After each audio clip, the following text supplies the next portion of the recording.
जो लोग गोरखपुर के आसपास रहते हैं और भविष्य में ये चाहते हैं कि वो गोरखपुर में आकर के सेटल हों, कहीं ज़मीन लें और ज़मीन लेके घर बना करके अपने बच्चों को पढ़ाएं लिखाएं, पादरी बाजार उनके लिए एक बहुत अच्छा ऑप्शन हो सकता है। ये क्यों हो सकता है? एज अ टीचर जिम्मेदारी के साथ मैं आपको समझा देता हूँ। सबसे पहला कारण है कि पादरी बाजार एक ऐसे जगह स्थित है जहां एक तरफ शहर है और दूसरी तरफ गांव है। ये कॉम्बिनेशन आपको बहुत कम जगहों पे मिलेगा कि एक तरफ आपके शहर हो, दूसरी तरफ आपके गांव हो, जिससे कि शहर की फैसिलिटीज़ आपको शहर से मिल जाए और गांव की फैसिलिटीज़ आपको गांव से मिल जाए। ये बहुत रेयर कॉम्बिनेशन है। दूसरा, और ट्रांसपोर्ट की नज़र से अगर देखा जाए, क्योंकि आमतौर पे ट्रांसपोर्ट की ज़रूरत सबको पड़ती है, अगर ट्रांसपोर्ट की नज़र से देखा जाए तो पादरी बाजार से 5 मिनट का रास्ता है गोरखपुर रेलवे स्टेशन का, पादरी बाजार से 10 मिनट का रास्ता है उनौला रेलवे स्टेशन का, और पादरी बाजार से 20 मिनट का रास्ता है पिपराइच रेलवे स्टेशन का। यानी कि 3 ऐसे रेलवे स्टेशन हैं जो हमारे पादरी बाजार से बहुत ज़्यादा नज़दीक है। तो आपके ट्रांसपोर्ट की जो समस्या है वो भी दूर हो जाएगी। अब आते हैं बच्चों के पढ़ाई के लिए अच्छे स्कूलों की। हमारे पास एकेडमी ग्लोबल जैसे स्कूल हैं, हमारे पास डिवाइन पब्लिक जैसे स्कूल हैं, हमारे पास नवल्स एकेडमी जैसे स्कूल हैं, हमारे पास पूर्वांचल पब्लिक जैसे स्कूल हैं, हमारे पास लिटिल फ्लावर जैसे स्कूल हैं, हमारे पास मेट्रोपॉलिटन रैंपस जैसे स्कूल हैं, जो पादरी बाजार से 1 से 1.5 किलोमीटर 2 किलोमीटर के रेंज में आते हैं। अब आते हैं बिजनेस के पॉइंट ऑफ व्यू की, क्योंकि नाम ही है पादरी बाजार, तो बाजार की कमी है नहीं।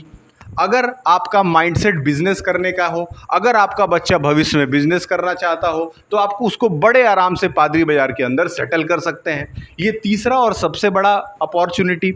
चौथे पे आते हैं।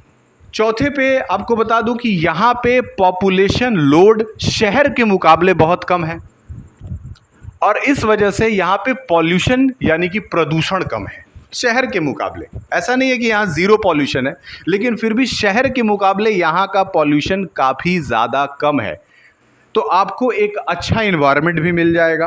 अगले बात पे आते हैं।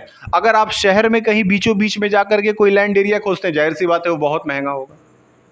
वो सारी फैसिलिटीज़ जो आपको शहर के सेंटर में मिल रही हैं, वो लगभग सारी फैसिलिटीज़ पादरी के आसपास भी मिलती हैं। और लैंड कि कॉस्ट की अगर तुलना करें, ज़मीन के दामों की अगर तुलना करें, तो बाहर के मुकाबले यहाँ का जो ज़मीन है वो 50% से भी कम रेट पे आपको मिल जाएगा। इस वजह से भी आप यहाँ सेटल हो सकते हैं। आगे आते हैं इंडस्ट्रियल डेवलपमेंट पे। आप में से सबको लगभग ये पता है कि जब भी कभी नई इंडस्ट्रीज़ लगाई जाएंगी तो शहर के किनारे वाले हिस्सों पर लगाई जाएंगी, क्योंकि शहर का जो ग्रोथ है वो किनारे वाले हिस्से से ही होता है। सेंटर तो ग्रोथ पहले से ही कर चुका है। तो इसका सीधा मतलब कि पादरी बाजार आने वाले भविष्य में नए कारखानों का एक बहुत बड़ा खजाना बन सकता है।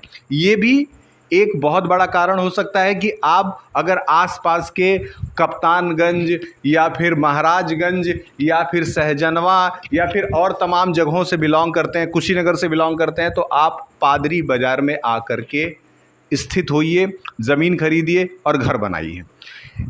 अब रेगुलर मार्केट फैसिलिटी की अगर बात करें, तो मैंने जैसा कि आपको बताया कि इस जगह जो है वो गांव से जुड़ा हुआ है, इसलिए गांव से संबंधित जो सब्जी और जो फल हमारे यहाँ मिलते हैं वो बहुत ही अच्छे क्वालिटी के हैं, लो कॉस्ट पे है। हफ्ते में 3 दिन बाज़ार लगता है, 3 दिन बाज़ार, जिसमें से 2 दिन जो है वो पादरी का बाज़ार चलता है और 2 दिन लगभग जंगल धूसड़ पे बाज़ार लगता है, जो कि पादरी बाजार से सटे हुए हैं। तो बाज़ार होने के कारण जो सब्जी शहर में आपको 100 की मिलती है वो यहाँ 50 की मिलती है। नहीं विश्वास हो किसी दिन आकर के खरीद के देखिए। ये कुछ बहुत बड़े और बहुत इम्पॉर्टेंट कारण है। वैसे तो ये वीडियो लोग सोचेंगे कि लग रहा है कि ये ज़मीन बेचने का वो प्रॉपर्टी डीलिंग कर रहा है। नहीं, ऐसा कुछ नहीं है। एज अ टीचर मैं आपको समझा रहा हूँ कि अगर आप अपने बच्चे का भविष्य अच्छा बनाना चाहते हैं तो आपके नज़र में ये भी एक अच्छा ऑप्शन होना चाहिए कि आप यहाँ पे आकर के सेटल हो जाएं, और आपके सेटलमेंट होने की वजह से गारंटी देता हूँ कि आपके बच्चे का भविष्य बेहतर होगा, क्योंकि एक सारी फैसिलिटीज़ विथ इंफ्रास्ट्रक्चर